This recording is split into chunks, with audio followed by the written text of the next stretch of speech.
पे quadratic equation और inequalities की बात करेंगे, ठीक है। चलिए, तो कोई भी पॉलिनोमियल इक्वेशन होता है, ठीक है, तो पॉलिनोमियल इक्वेशन की कंडीशन होती है अगर इस तरह से, तो इसको पॉलिनोमियल इक्वेशन पॉलिनोमियल बोलते हैं, ठीक है। इक्वेशन कब लगता है? इक्वेशन जब लगता है जब इक्वल टू जीरो हो जाता है, ठीक है। जैसे यहाँ पे देखिए टाइप ऑफ क्वाड्रेटिक इक्वेशन, तो इसमें क्या है, सबसे बड़ी पावर कितना है, 2 है, और इक्वल टू जीरो है। तो ये सभी क्या है आपके क्वाड्रेटिक इक्वेशन हैं, ठीक है। चलिए, अब इनको सॉल्व करने का जो मेथड होता है, फैक्टराइजेशन मेथड होता है, यानी इसके फैक्टर किए जाते हैं, ठीक है। तो इसमें आपको रूल मिलेंगे अल्फ़ा और बीटा, 2 रूल मिलेंगे। तो कोई भी इक्वेशन है तो उसको आप इस तरह से फैक्टर कर सकते हो, ठीक है। अब दूसरा है हिंदू मेथड, श्रीधराचार्य मेथड, ठीक है। ये भी एक मेथड आ रहा है, ठीक है। तो इसको श्रीधराचार्य को इंडिया में इसका डिस्कवरी हुई थी, इंडिया वालों ने दिया था इसको, इसलिए श्रीधराचार्य मेथड बोलते हैं, ठीक है। तो ये फॉर्मूला है ax² bx + c। तो फॉर्मूला आपका ये बनता है ये वाला, ठीक है, -b + -√b² - 4ac/2a। एक बार पॉजिटिव साइन लेना है, एक बार नेगेटिव साइन लेना है। Every quadratic equation has 2 and only 2 rule. Quadratic equation है तो उसके 2 ही रूल होंगे, ठीक है। चलिए, अब यहाँ पे नेचर ऑफ रूल की बात हो रही है। तो इसमें क्या होगा, जो डिस्क्रीमेंट होता है, ठीक है, ये वैल्यू है, ठीक है, इसको डिस्क्रीमेंट बोलते हैं। तो b² - 4ac ये अंडर रूल में आता है, b² - 4ac आपका अंडर रूल में आता है, ठीक है। तो पहली कंडीशन है अगर ये 0 हो गया, यानी 0 से छोटा हो गया, यानी इमेजनरी आ गया, माइनस में आ गया, यानी अंडर रूल का माइनस में अगर कोई आ रहा है, वैसे आता नहीं रियल पार्ट में, रियल पार्ट में तो आता नहीं, इमेजनरी पार्ट में आता है, तो ये रूल मिलेंगे वो आपको नॉन रियल मिलेंगे, यानी कॉम्प्लेक्स नंबर में चले जाएंगे रूल, ठीक है। कॉम्प्लेक्स नंबर पढ़ ही चुका है, अंडर रूल के अंदर -1 आयोटा क्या होता था, iota equal to under root -1, तो यही तो कॉम्प्लेक्स नंबर है, ठीक है भाई। आयोटा से ही तो रिप्रेजेंट करते हो किसी भी कॉम्प्लेक्स नंबर को, ठीक है। तो अंडर रूल के अंदर नेगेटिव आता तो इमेजिनरी नंबर हो जाते, तो कॉम्प्लेक्स नंबर बोलने लगते हैं उनको। चलिए, दूसरा अगर बड़ा है तो क्या रियल और अलग अलग रूल होंगे, डिस्टिंक्ट रूल होंगे, ठीक है, रूल होंगे तो अलग अलग होंगे। इक्वल टू 0 है, सेम होंगे, अल्फ़ा बीटा दोनों सेम होंगे, ठीक है। फोर्थ वाला ग्रेटर देन 0 तो रियल होंगे। तो ये 4 कंडीशन हो गए। अब इधर आ जाओ,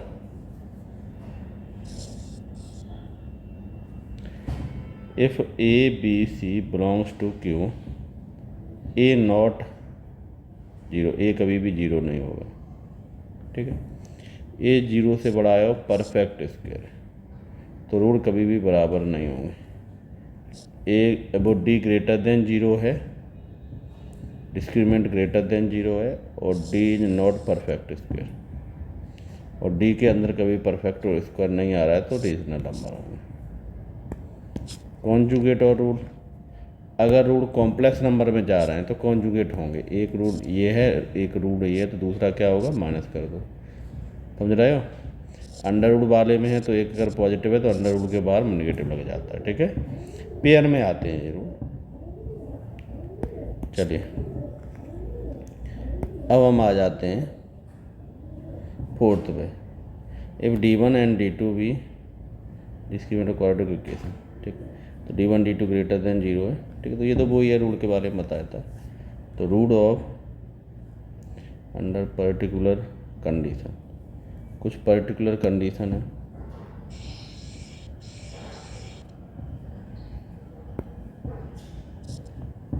B अगर 0 है तो इक्वल मैग्नीट्यूड होगा पर अपोजिट साइन होंगे, बी अगर जीरो है इक्वल मैग्नीट्यूड अपोजिट, सी जीरो है, एक रूट जीरो होगा, दूसरा बी माइनस बी अपॉन ए होगा। अगर ए और सी जीरो है तो जीरो रूट होंगे, और ए और बी इक्वल हैं तो रेसिप्रोकल रूट होंगे।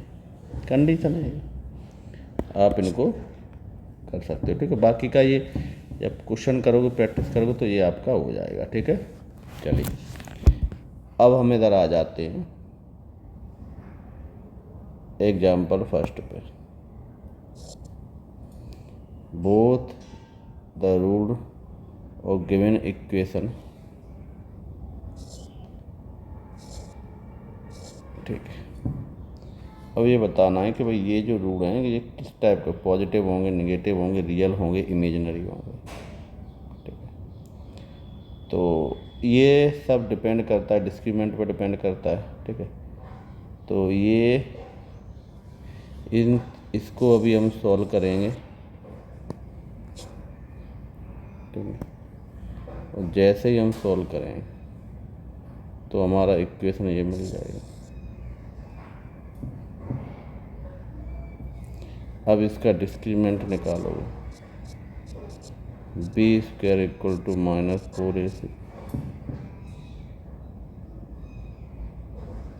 ठीक है, इसको सॉल्व करोगे तो इसकी वैल्यू क्या आएगी, जीरो के बराबर है, जीरो से ज़्यादा आएगी।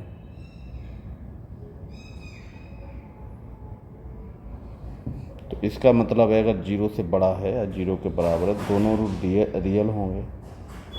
यही मतलब हुआ, दोनों रूट कैसे होंगे, रियल होंगे। रियल होंगे कि नहीं होंगे, क्योंकि ये इधर देखो, ये मैक्सिमम वैल्यू क्या दे सकते हैं, जीरो दे सकते हैं, या जीरो से बड़ी देंगे। जीरो छोटी तो स्क्वायर में आती नहीं। सेकंड वाला ए प्लस सी आपको निकालना है। ठीक है, तो इनका ये और ये। ठीक है, अब देखो इसमें कंडीशन क्या होती है, अगर ये तीनों का सम जीरो आ रहा है, यानी ए इक्वल टू बी और सी तीनों बराबर हों।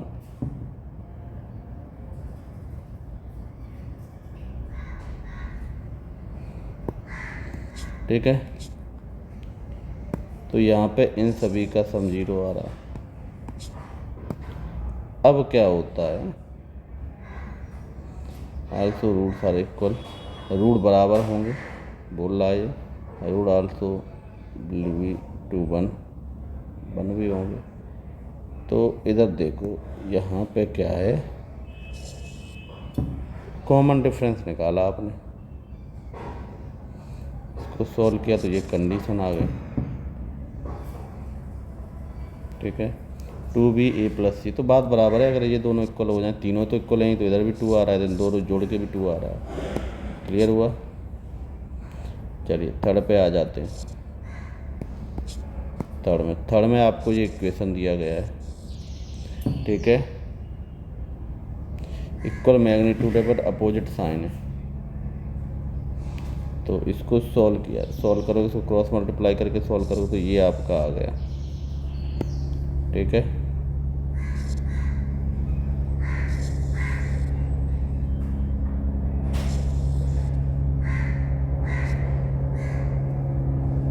चलिए X square plus P plus Q minus 2rx P Q minus Q R X, ये हो गया। अब ये क्या कह रहे हैं, root are equal and opposite sign. देखो अल्फ़ा इक्वल टू, अगर बीटा है नेगेटिव, इक्वल है पर साइन नेगेटिव, तो अल्फ़ा प्लस बीटा, समझ रहे हो। तो बीटा की जगह क्या लिख सकते हो, माइनस अल्फ़ा। तो दोनों का सम कितना आएगा, जीरो ही तो आएगा, आएगा कि नहीं आएगा। तो फिर आप क्या करोगे, जीरो आ गया, तो यहाँ पे अल्फ़ा प्लस बीटा क्या होता है, ये p plus Q minus 2r upon 1 का कोई मतलब ही नहीं, इक्वल टू तो जीरो है, तो p plus Q equal to 2r, p plus Q equal to कितना है 2r, ये आंसर हो गया। यानी ऊपर वाला ये लगभग दोनों का सेम कंसेप्ट था, तो थोड़ा सा डिफरेंस था। ठीक, चलिए क्वेश्चन नंबर, एग्जाम्पल नंबर आ जाते हैं फोर्थ पे।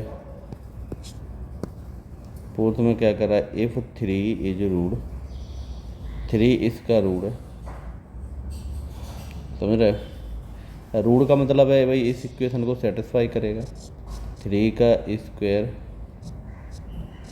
के 3 माइनस 24 इक्वल टू 0, 9 प्लस 3 के माइनस 24 इक्वल टू, तो ये 3 के इंटू 15 के इक्वल टू 15/3, तो के इक्वल टू आपका आ गया 5 आ गया।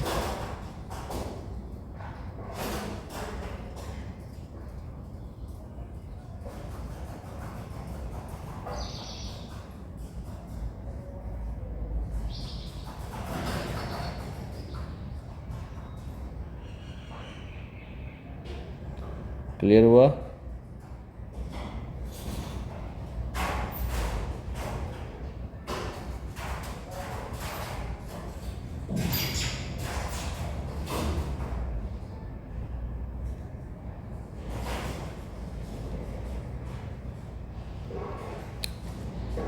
अब के की वैल्यू आ गई। अब इस इक्वेशन में पुट करके देख लो, सॉल्व करो कि किसके अकॉर्डिंग सॉल्व हो रहा है, समझ रहा है। चलिए, तो फिफ्थ वाला बोल रहा है फॉर वाट वैल्यू ऑफ के की वैल्यू क्या होगी, इक्वेशन आपको ये दिया गया है। ठीक है,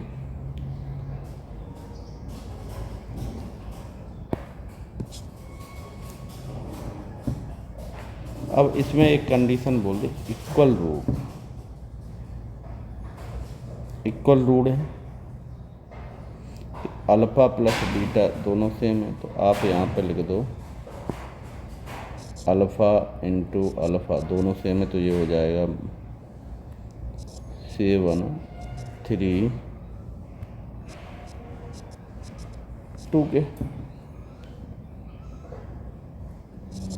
alpha square equal to 7।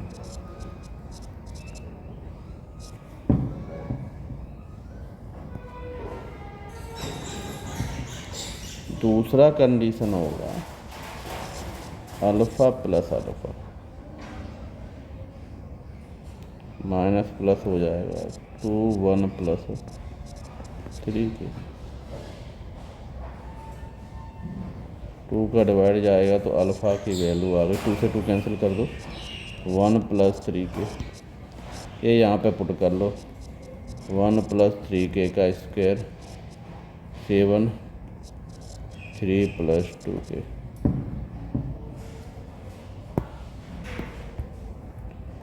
1 plus 6 के 2 के प्लस 9 के स्क्वायर 21 14 के,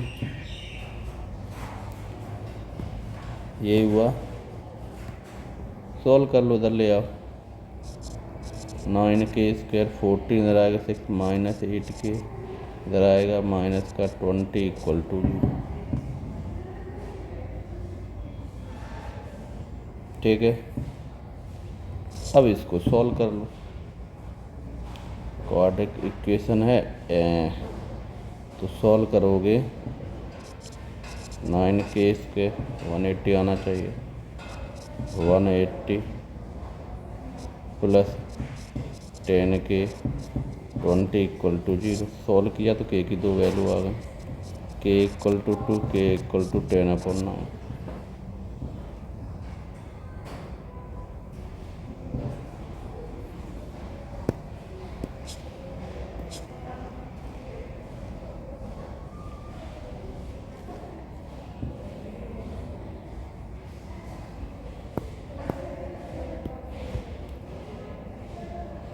relation between roots and coefficient, root और कोफिशिएंट में रिलेशन कर लो। ठीक है, तो एक क्वाड्रेटिक इक्वेशन दिया गया है आपको, a x square plus b x plus c equal to 0। तो दो रूट का सम अल्फ़ा प्लस बीटा क्या है, माइनस बी अपॉन ए। दो रूट का प्रोडक्ट सी अपॉन ए, ठीक है। और ये फार्मूले, तो फार्मूले उसी से बन जाते हैं, ठीक है। तो इनको याद रखने की कोई ज़रूरत नहीं है इनको, ठीक है। जब क्वेश्चन आएगा तो हम वहीं पे निकालते जाएंगे, ठीक है। ये बेसिक फार्मूले ही हैं। चलिए अब वो ये एक्स स्क्वायर माइनस एक्स, यहाँ पे सम ऑफ रूट है,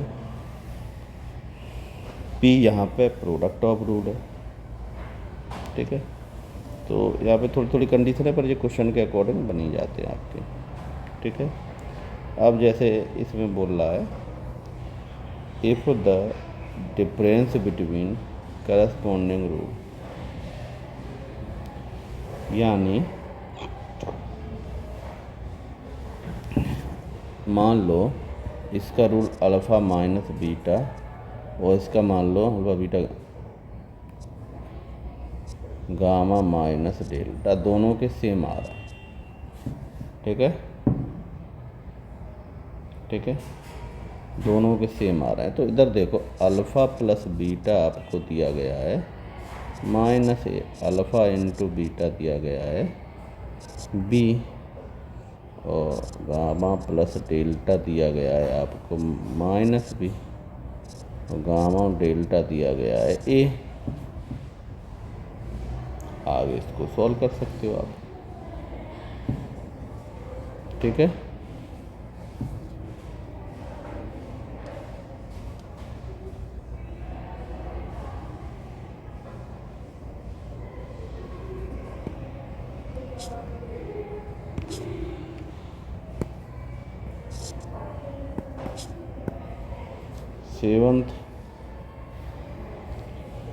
सेवंथ में बोल रहा है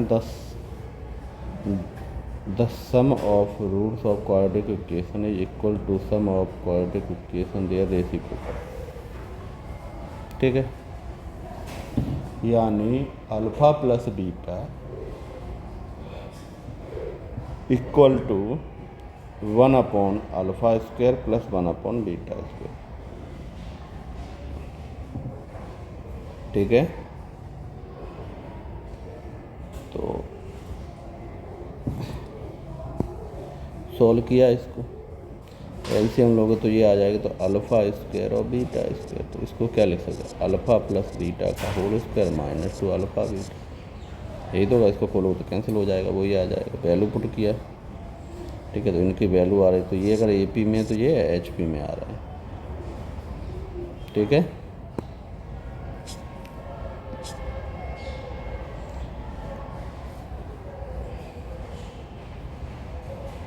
आईआईटी में आया हुआ क्वेश्चन 8, ठीक है। तो इसमें आपको बोल रहा है अल्फ़ा प्लस बीटा, इसके रूट हैं गामा प्लस डेल्टा, इसके रूट हैं alpha beta gamma geometry, then the value of P Q. तो सबसे पहले आप अल्फ़ा बीटा गामा निकालोगे, ठीक है। तो यहाँ पे क्या होता है कि जो कॉमन रेशो रहता है, जैसे मान लो आर हो गया, आर कॉमन रेशो हो गया, तो बीटा अपॉन अल्फ़ा का डिवाइड लगाओ, या गामा अपॉन बीटा का डिवाइड लगाओ, या डेल्टा अपॉन गामा का डिवाइड। समझ में आया कि नहीं आया? क्योंकि कॉमन रेशो तो सबका सेम होता है, कॉमन रेशो सेम होता है नहीं होता है।